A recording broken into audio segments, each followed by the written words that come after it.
अ, भारतीय जनता पार्टीकडे जवळपास 1200 इच्छुकांनी अर्ज दाखल केलेले आहेत 102 जागेसाठी.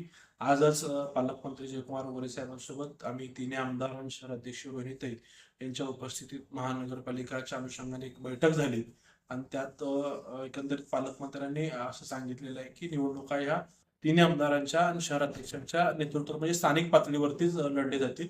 मुख्यमंत्री देवेंद्र फडणवीस साहेब असतील, पालकमंत्री जयकुमार गोरे साहेब, विशेषतः आमचे प्रदेशाध्यक्ष रवींद्र चव्हाण साहेब यांचं आम्हाला मार्गदर्शन वेळोवेळी मिळणार आहे असं त्यांनी आज आम्हाला सांगितलं. मला खरं तर शहरात लोकांचा भारतीय जनता पार्टीवरती असलेला विशेष विश्वास आणि विशेषतः मुख्यमंत्री देवेंद्र फडणवीस साहेब आणि पालकमंत्री जयकुमार गोरे यांच्या कामाची ही जादू आहे असं मी आवर्जून सांगेन.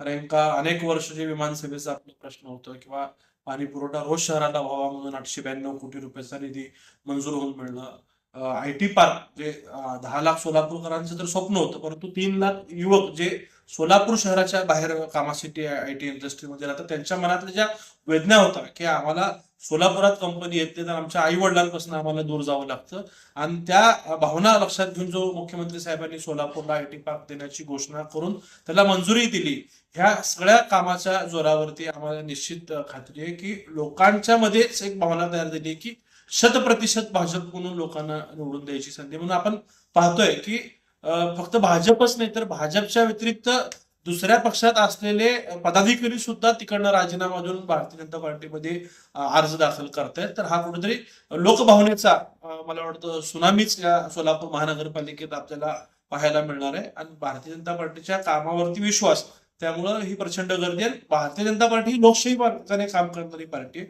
सामान्यातल्या सामान्य कार्यकर्त्याला वाटतं की पक्ष आपल्याला संधी देऊ शकतो, आपल्या नावाचा विचार करू शकतो, म्हणून ह्या सगळ्या लोकांनी उमेदवारी अर्ज दाखल केलेली आहे. परंतु पक्षाच्या अशा सूचना आहेत की सगळ्यांच्या मुलाखती घ्या आणि त्यातनं काय जो अहवाल असेल तो आपण प्रदेशाला पाठवा आणि प्रदेश त्याच्यावरती अंतिम निर्णय आम्हाला देईल आणि त्या अनुषंगाने पक्षाचा आदेश म्हणून आम्ही पुढे जाऊ. लोकशाहीत अशी या पद्धतीची भूमिका घेण्याची अधिकार प्रत्येक पक्षाला आहे.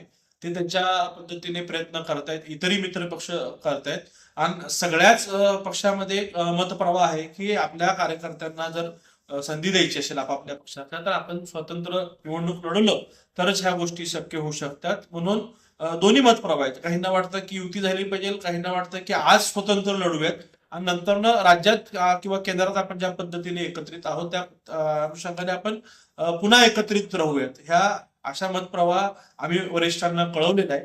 त्यांनी सांगितले की तिन्ही आमदार, शहराध्यक्ष तुम्ही चर्चा करून मित्र पक्षाशी बोलणं करा आणि जी काय अहवाल तुमचा असेल तो आम्हाला पाठवा, आम्ही तो कळवूयात तुम्हाला. कदाचित कोर्टाच्याच 31 जानेवारी पर्यंतच्या ज्या गाईडलाईन होत्या की निवडणुका सगळ्याच संपवायच्या, आता नगरपालिका झालेत, महानगरपालिका ज्या झाल्या तर पुढच्या 8 वर्षात कदाचित जिल्हा परिषदेच्या निवडणुकाही आयोगाला संपवायच्या असाव्या लागतात. निवडणूक आयोग हे स्वतंत्र आयाम असल्यामुळं त्यांनी आपलं मत विचारणं घेण्यासारखं अशी प्रक्रिया त्यात नसती आणि एकंदरीत 29 महानगरपालिकांचा कार्यक्रम जाहीर झालेला आहे. आता सोलापूर शहरात ग्रामदेव सिद्धरामेश्वरांची यात्रा खूप मोठ्या प्रमाणात असती. फक्त एक हिंदू धर्मच नाही तर सर्वच धर्मीय लोक या यात्रेमध्ये सहभागी होत असतात. तर आपण धर्मकर्तव्य, राष्ट्रकर्तव्य ह्या दोन्हीचं सांगड घालून ह्या गोष्टीला सामोरं जाऊ. निश्चित प्रशासनाची तर यात कसरत आहेच. फक्त भाजपच नाही तर सर्वपक्षीय पक्षांना किंवा कार्यकर्त्यांना ह्या गोष्टीचा त्रासाला, अडचणीला सामोरं जावं आपल्याला लागणार आहे. परंतु मला सोलापूरकरांकडनं अपेक्षा